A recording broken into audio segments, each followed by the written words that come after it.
Imaginemos la escena por un momento. ¿Qué pasa exactamente por la cabeza? O sea, el día después de que todo tu mundo, toda la estructura de vida que has construido con tanto esfuerzo, revienta por los aires. Y revienta además por un caos y una tragedia familiar absoluta. Exacto. Es que, ¿cómo se sigue adelante cuando el panorama es tan oscuro y tienes a todos tus vecinos literalmente queriendo aniquilarte? Es una situación límite. Totalmente. Pues hoy vamos a hacer un análisis a fondo de un texto antiguo que es, francamente, un auténtico manual sobre esta misma crisis. Nos metemos de lleno en el capítulo 35 del libro de Génesis. Tomando como base, por cierto, la clásica versión Reina Valera para este análisis. Sí, y nuestra misión para quienes nos escuchan hoy no es repasar una simple lección de historia antigua, para nada. Lo que tenemos sobre la mesa es un mapa fascinante de lo que podríamos llamar un reinicio espiritual. Un reseteo en toda regla. Eso es.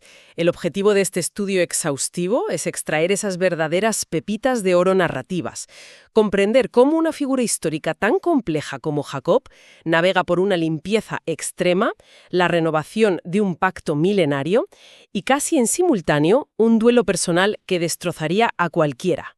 Y todo este torbellino, fíjate, pasa en un solo capítulo. Madre mía, es que la densidad de estos versículos es tremenda. Así que vale, vamos a desgranar esto. Bueno, y para entrar en materia es crucial entender de dónde venimos, porque el capítulo 35 no flota en el vacío. Actúa como el puente perfecto, el eslabón crítico entre un desastre monumental y la consolidación de toda una nación. Claro, el contexto previo. Exacto. Justo en el capítulo anterior, el 34, tenemos esa masacre atroz en la ciudad de Siquem, una venganza brutal y completamente desproporcionada perpetrada por los propios hijos de Jacob. Un baño de sangre. Así es. Así que la familia está en una crisis absoluta. Están rodeados de enemigos manchados de sangre y en un punto de quiebre moral total. Este capítulo no va de leer una historia bonita con un final feliz rápido. No para nada. Es un texto sobre retornos desesperados y despedidas sumamente dolorosas. Es literalmente el momento en el que se presiona el botón de emergencia para no perderlo todo. El botón de emergencia, totalmente de acuerdo. Y fíjate que la respuesta a esa crisis no es un plan estratégico, militar o algo así. No, no hay estrategia geopolítica aquí. Todo comienza con una instrucción directa y tajante. Dios le dice a Jacob, levántate y sube a Betel. No le dice que monte fortificaciones ni que huya al desierto para esconderse. Le da unas coordenadas muy precisas. Exacto. Y claro, Betel tiene una carga simbólica inmensa en esta historia. Es volver a la casilla de salida. Totalmente.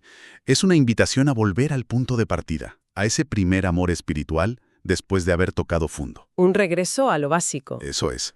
Hay que recordar que Betel es el lugar exacto donde Jacob muchísimos años atrás, y huyendo despavorido de su hermano Esaú, tuvo aquel sueño revelador.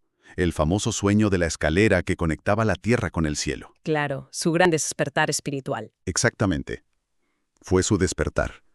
Al ordenarle que vuelva allí, se le está pidiendo que regrese a la esencia, al lugar donde se hizo la primera promesa antes de que las décadas de engaños, tensiones familiares y, violencia lo complicaran absolutamente todo. Pero, a ver, lo que me resulta increíble de esto es la reacción de Jacob, porque no hace simplemente el petate y se pone a caminar con la familia. No hay un paso previo fundamental. Antes de dar un solo paso hacia Betel, impone una purificación extrema a su familia. Y si leemos las órdenes, es para quedarse helado. Les exige quitar los dioses ajenos, limpiarse y cambiarse de ropa. Un corte radical con el pasado. Radical, sí. Y pongamos esto en perspectiva para la audiencia. Estamos hablando de una familia disfuncional al extremo que arrastra los terafines, esos ídolos familiares, que Raquel había robado a su padre Labán años atrás. Y no olvidemos el botín. Saquear la ciudad de Siquem, así que probablemente lleven encima un montón de objetos paganos.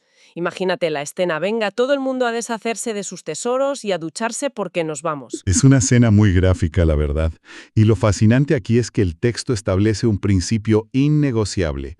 No se puede adorar ni construir un altar nuevo hacia el futuro sin antes sepultar literalmente los ídolos del pasado. Sepultarlos literal. Hay un detalle muy revelador en el texto, y es que la familia no solo entrega esas estatuillas, sino también sus arcillos. Los pendientes. Exacto. Hablamos de pendientes que en el contexto del Antiguo Oriente Próximo no eran simple joyería decorativa o moda, estaban profundamente asociados a prácticas paganas, funcionaban como amuletos de protección. O sea, objetos con una carga espiritual muy pesada para ellos. Totalmente.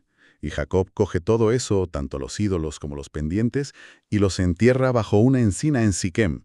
Fíjate, no los guarda en una caja por si acaso, ni los funde para aprovechar el oro. Que económicamente habría sido lo lógico. Habría sido lo lógico en términos humanos, sí, pero los entierra. Es un acto físico, tangible y definitivo de arrepentimiento colectivo. Se están despojando de un sistema entero de creencias tóxicas.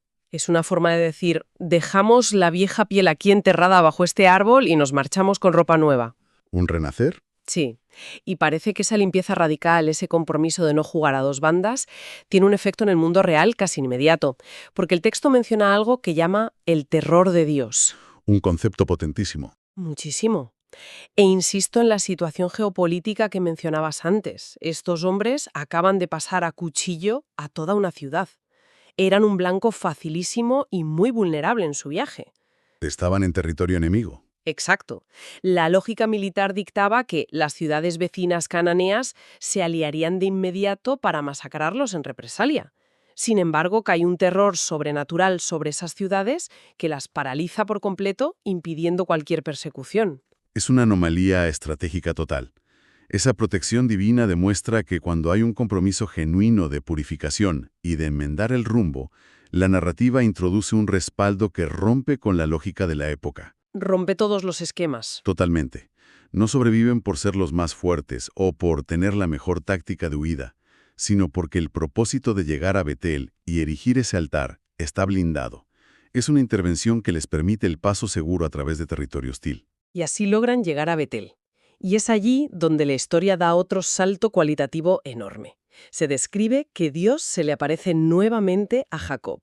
Y aquí es donde la cosa se pone realmente interesante, porque no es una simple palmadita en la espalda confirmando que ha hecho bien el viaje. No, es mucho más profundo. Hay una reafirmación oficial y rotunda de una nueva identidad. Así es.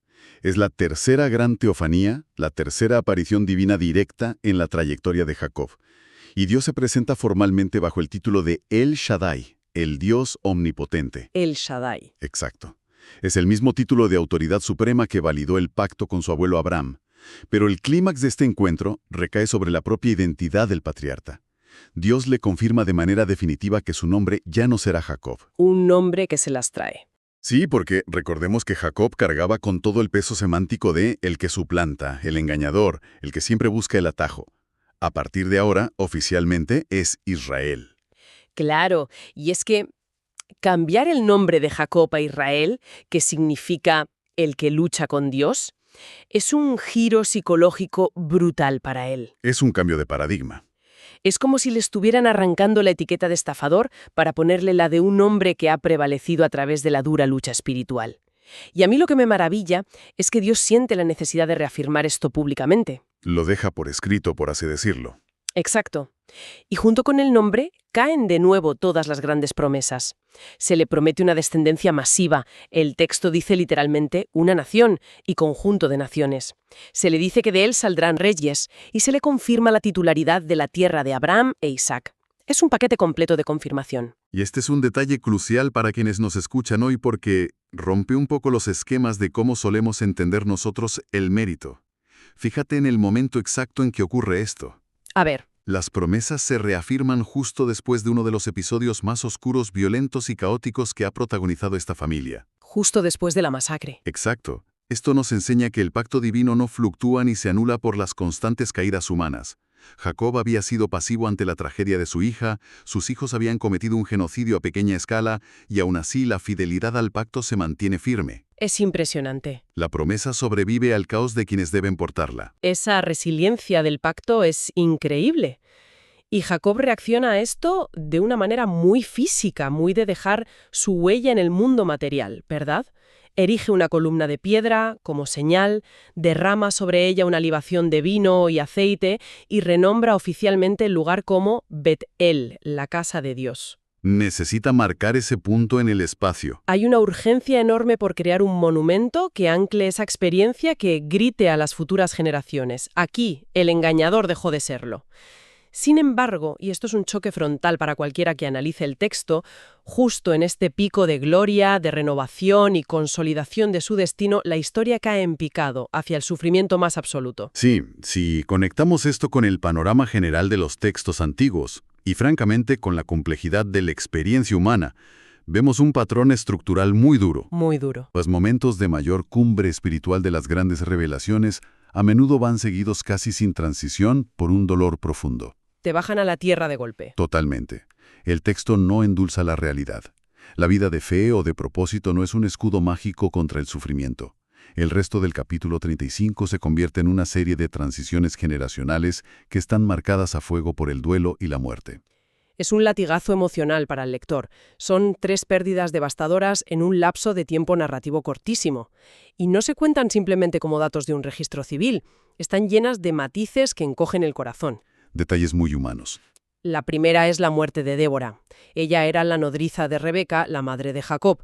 El texto cuenta que es enterrada bajo una encina y Jacob nombra a ese árbol Alon Bakut, que significa la encina del llanto. Y ese detalle es de una ternura enorme y estructuralmente muy significativo para la época. En el mundo antiguo, una nodriza era una figura central, casi una segunda madre. ¡Un pilar emocional! Absolutamente. Representaba para Jacob el último cordón umbilical con su infancia, con la casa de su madre, con un pasado que ya no existe.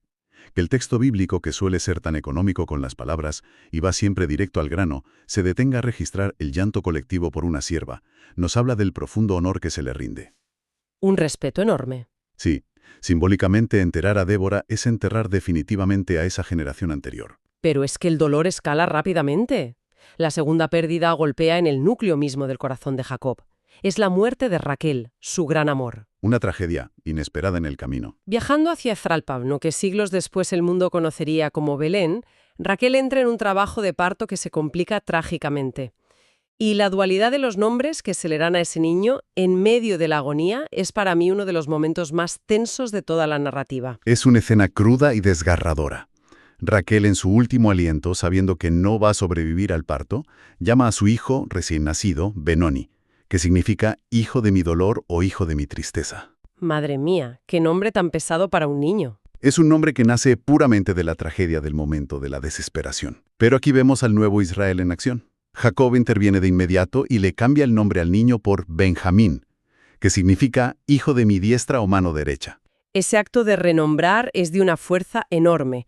Jacob se niega en rotundo a que su hijo arrastre como una losa el estigma de haber matado a su madre al nacer. Protege el futuro del niño. Totalmente. Mientras Raquel nombra mirando a la muerte inminente, Jacob, a pesar de estar perdiendo a la mujer por la que trabajó 14 años, nombra mirando al futuro y a la fortaleza. Aún así, levanta una columna sobre el sepulcro de ella en el camino, marcando su dolor. Otra columna, fíjate, un contraste con la columna de Victoria en Betel. Un contraste brutal, sí. Y cuando parece que la familia ya no puede absorber más dolor, llega la tercera muerte. Jacob llega a Hebrón, por fin se reencuentra con su padre anciano Isaac, y allí el patriarca muere. Muere a la edad de 180 años, lleno de días, como poéticamente describe el texto. Una vida larga y plena. Sí, pero más allá del cierre natural de la vida de Isaac, lo verdaderamente importante de este pasaje, el detalle clave, es quiénes están frente a esa tumba. El relato especifica que Esaú y Jacob lo entierran juntos. Es un detalle colosal, los dos hermanos. Los mismos que protagonizaron una de las rivalidades más tóxicas y letales de la historia bíblica. La razón por la que Jacob tuvo que huir la primera vez. Totalmente. Verlos hombro con hombro enterrando a su padre es la prueba definitiva de que la reconciliación que vimos en el capítulo 33 no fue solo un espejismo diplomático o un pacto de no agresión para salir del paso. No fue solo postureo. Exacto. Fue una paz real, una sanación genuina que se mantuvo con los años. Con el entierro de Isaac se cierra pacíficamente el ciclo de los grandes patriarcas fundadores Y todo el peso de la promesa del pacto y del futuro recae de manera exclusiva sobre los hombros de Jacob, ahora Israel. Y precisamente porque todo el peso cae ahora sobre él y su descendencia, el capítulo hace un movimiento estructural muy interesante. Hace una especie de pausa para hacer un inventario humano. Un recuento necesario. Nos presenta la lista oficial de los 12 hijos de Jacob. Los nacidos de Lea, de Raquel y de sus respectivas siervas Bilha y Zilpa. Al leer esos 12 nombres, no estamos leyendo solo un árbol genealógico, estamos viendo la semilla exacta, el núcleo, de las 12 tribus que conformarán la nación de Israel. El inicio de la gran nación. Es la promesa de la descendencia masiva empezando a ser una realidad tangible. Pero claro, esta historia no nos da tregua. En medio de esta lista de futuros líderes se cuela el versículo 22 y nos lanza un jarro de agua fría monumental con una traición que es difícil de digerir. Es un evento relatado con una brevedad espeluznante, pero sus ondas de choque geopolíticas y familiares son inmensas. El texto nos informa, casi de pasada, que Rubén, el primogénito, va y se acuesta con Bilha. Tela. Recordemos quién es Bilha. Es la concubina de su padre y, de manera muy significativa, la sierva personal de la recién fallecida Raquel. Es una profanación en toda regla. No estamos hablando de un simple desliz pasional. Es profanar el lecho del patriarca, es una falta de respeto atroz a la estructura de autoridad de la familia y hacerlo además justo en la estela de la muerte de Raquel es de una crueldad y una disfunción familiar absoluta. Desde el punto de vista del antiguo Oriente Próximo, esto es un movimiento clásico de usurpación de poder. Una declaración de intenciones. Totalmente. Acostarse con la concubina del líder es una forma de reclamar su autoridad. Y esta acción va a tener consecuencias severas que alterarán la historia de esta familia para siempre. Le sale muy caro a Rubén. Carísimo. Este acto de rebelión le costará a Rubén perder los derechos y honores que le correspondían por ser el primogénito.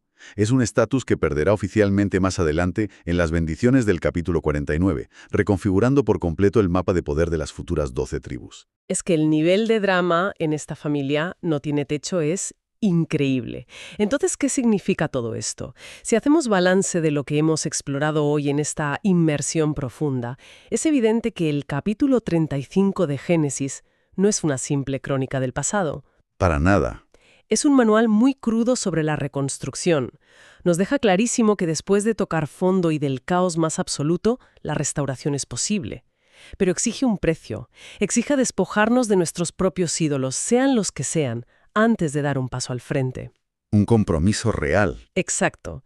Y nos valida esa dura realidad de que el crecimiento, la madurez y la consolidación de nuestra identidad suelen ir entrelazados con el duelo y las transiciones más dolorosas imaginables.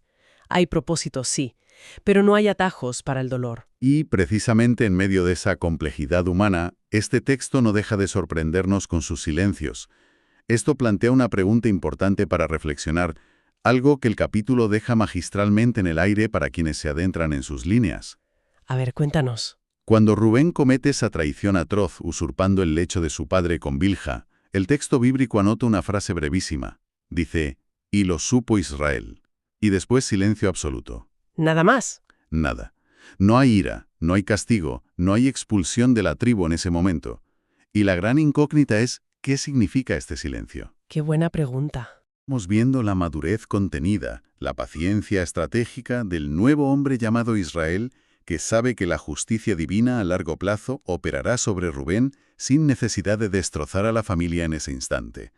O por el contrario, estamos viendo asomar la misma cobardía evasiva, la misma pasividad paralizante del viejo Jacob, que un capítulo atrás permitió que el silencio ante el abuso de su hija Dina desembocara en una masacre. Un paralelismo escalofriante. Es fascinante y a la vez aterrador pensar hasta qué punto nuestros viejos instintos amenazan con sabotear las nuevas identidades que tanto nos ha costado construir. Madre mía, menudo dilema. Para cerrar, es la tensión constante de la condición humana, quienes éramos luchando a muerte con quienes estamos llamados a ser. Y esa es la brillantez de volver a estos textos que al final nos terminan hablando de nosotros mismos, de nuestras propias evasivas y de nuestros propios reinicios. A quienes nos escuchan, ahí queda el guante lanzado. La invitación es a que sigan cuestionando, escarbando y encontrando esos espejos en sus propias lecturas. Hay muchísimo más bajo la superficie. Gracias por acompañarnos en este análisis a fondo y seguiremos explorando en la próxima.